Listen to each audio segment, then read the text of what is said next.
PUBG Mobile'ning keyingi turi 3 versiyasidagi yangi rejim ma'lumotlari.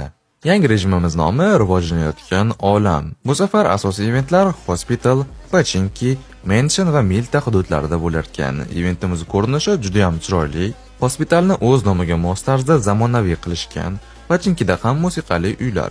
Mansionda esa restoran va Miltada zamonaviy poyga maydoni bor.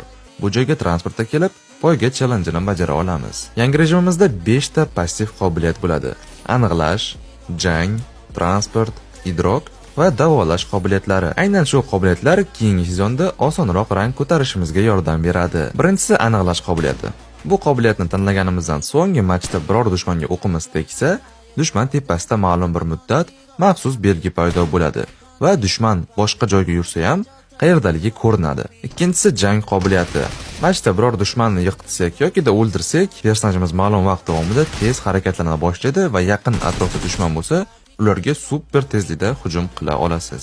Uchinchisi transport qobiliyati. Bu asosan rulda yurishni yaxshi ko'radiganlar uchun, sababi bu qobiliyatni tanlaganlarda mashinalarida benzini ham, transport joni ham juda ham kam ketadi.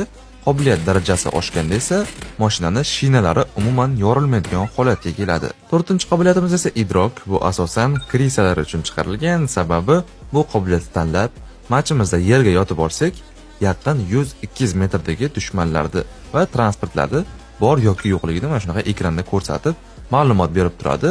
Skaner har 10-20 sekundda ishlaydi, bemalol dushman kelmaguncha xotirjam krisali qilib yotaverasiz. 5-oxirgi qobiliyatimiz davolash. Bu orqali esa sheriklarni odatdagidan tezroq turgiza olamiz.